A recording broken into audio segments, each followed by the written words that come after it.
नमस्कार शेतकरी मित्रांनो, उन्हाळ्यात तापमान वाढते त्यामुळे जनावरांमध्ये उष्माघाताचा धोका जास्त असतो। उष्णतेमुळे त्यांचे आरोग्य बिघडू शकते आणि गंभीर परिस्थिती निर्माण होऊ शकते। चला जाणून घेऊया याची कारणे आणि उपाय काय आहेत।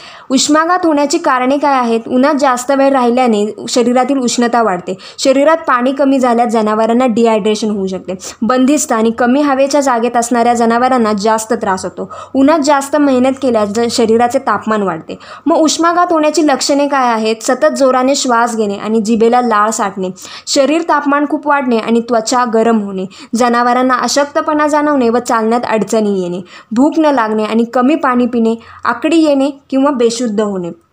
उष्माघात टाळण्यासाठी काय केले पाहिजे तर जनावरांना भरपूर आणि स्वच्छ पाणी द्यावे, जनावरांना सावलीच्या ठिकाणी बांधून ठेवावे, उन्हात फिरू देऊ नये, गोठ्यात किंवा शेडमध्ये हवाशीर जागेमध्ये जनावरांना बांधावे, त्यांना रसदार चारा द्यावा, गरम झाल्यास त्यांना थंड पाणी ओतून शांत करावे। जर तुमच्याही जनावरांमध्ये उष्माघाताची लक्षणे दिसून येत असतील तर एंजिरी शक्ती व एन्झिकॉन द्या, ज्यामुळे उष्माघात कमी होण्यास मदत होईल। उन्हाळ्यात आपल्या जनावरांची विशेष काळजी घ्या आणि त्यांना उष्माघातापासून वाचवा। अशीच माहिती मिळवण्यासाठी एंजिरीच्या फेसबुक पेजला आणि इंस्टाग्राम अकाउंटला फॉलो करा। धन्यवाद।